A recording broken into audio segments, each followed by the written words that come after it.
ఊడల మర్రిచెట్టు దయ్యం 4 కథ పూర్తి అయిన కొన్ని రోజుల తర్వాత ఒక అర్ధరాత్రి భయంకరమైన అడవిలో ముగ్గురు స్నేహితులు రహీం, విక్రమ్, దినేష్ కార్లో సందడి చేస్తూ ప్రయాణం చేస్తున్నారు. ఆ భయంకరమైన అడవి గురించి గాని, ఆ అడవిలో ఉన్న భయంకరమైన దెయ్యం గురించి గాని వారికి తెలియదు. కారులో పెట్రోల్ అయిపోవడంతో ఆ అడవి మధ్యలో ఉన్న పాత పెట్రోల్ బంకు దగ్గర ఆగి పెట్రోల్ పట్టుకుంటున్నారు. అదే పెట్రోల్ బంకు వెనుక ఒక భయంకరమైన దయ్యం ఆ పెట్రోల్ పైపును తెంచి పెట్రోల్ తాగుతూ ఉంది. ఆమె నోటిలో నుంచి బులుగురంగు మంటలు వస్తున్న విషయాన్ని వారు చూడలేదు. అప్పటికి ఆకలి తీరని ఆ భయంకరమైన దయ్యం పెట్రోల్ బంకు వైపు చూడగా ఒక కారు కనిపించింది. వెంటనే ఆ కారు దగ్గరకు వెళ్లి కారులో ఉన్న పెట్రోల్ తాగేసింది. ఇవేవీ తెలియని ఈ ముగ్గురు స్నేహితులు ఆ కారులో వెళ్తుండగా పెట్రోల్ లేక ఆ కారు ఒక పాత బంగ్లా బయట ఆగిపోయింది. ఆ బంగ్లా గేట్లు వాటికవే తెరుచుకున్నాయి. చీకటిగా ఉంది. కారు కూడా ఆగిపోయింది. ఈ రాత్రి ఈ బంగ్లాలో విశ్రాంతి తీసుకుని ఉదయం బయల్దేరుదామని ముగ్గురు స్నేహితులు ఆ బంగ్లాలోకి వెళ్లారు.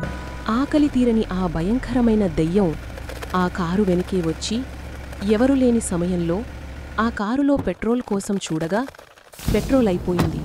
ఆకలితో ఉన్న ఆ భయంకరమైన దెయ్యం ఆ బంగ్లాలో ఉన్న ఆ ముగ్గురు స్నేహితులని తిని తన ఆకలి తీర్చుకోవాలని తన రూపాన్ని మార్చుకుని అందమైన అమ్మాయిగా మారి ఆ బంగ్లాలోకి వెళ్ళింది.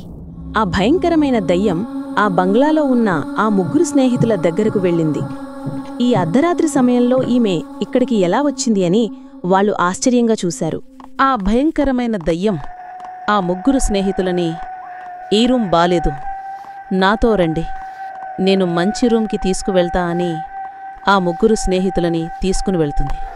వాళ్ళు వెళ్తుండగా ఆమె నీడను చూసి దినేష్కి అనుమానం వచ్చి ఆమె దెయ్యంలా ఉంది, కావాలంటే ఆమె నీడను చూడండి, అద్దంలో ఆమె భయంకరమైన దెయ్యంలా కనిపిస్తుంది అని వారి స్నేహితులతో చెప్తాడు. వాళ్ళు అలా వెళ్తుండగా ఆమె ఒక్కసారిగా భయంకరమైన దెయ్యంలా మారి మీ ముగ్గురు తలలని తిని నా ఆకలి తీర్చుకుంటాను అని వాళ్ల వైపు వేగంగా రావడం మొదలయ్యింది. భయంతో ఆ ముగ్గురు స్నేహితులు తప్పించుకోవడానికి పరిగెడుతుండగా ఆ బంగ్లాలోని అన్ని తలుపులు మూసుకునిపోతాయి. ఆ భయంకరమైన దెయ్యం గాలిలో ఎగురుతూ ఆ ముగ్గురు స్నేహితుల వైపు కోపంగా ఆ చుట్టుపక్కల గోడలకు ఉన్న అద్దాలు పగలగొట్టుకుంటూ వెళ్తూ ఉంది. వాళ్లను చంపడానికి భయంకరమైన మంటలు వారిపై వదులుతోంది. భయంతో వాళ్లు పక్కనే ఉన్న సోఫా వెనుక దాక్కున్నారు.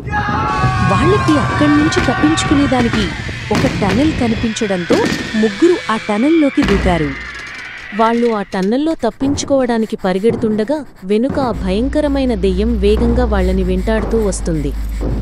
ఆ టన్నెల్ చివర వాళ్లకి కాంతి రూపంలో వెలుగుతున్న దేవాలయం చూసి వాళ్లు ఆగగా వారి వెనుక వచ్చిన ఆ భయంకరమైన దెయ్యం ఆ దేవాలయం నుంచి వచ్చే కాంతిలో కాలి బుడిదైపోయింది. ఆ ముగ్గురు స్నేహితులు ఆ బంగ్లా నుంచి బయటకు పరిగెత్తి అక్కడి నుంచి తప్పించుకున్నారు.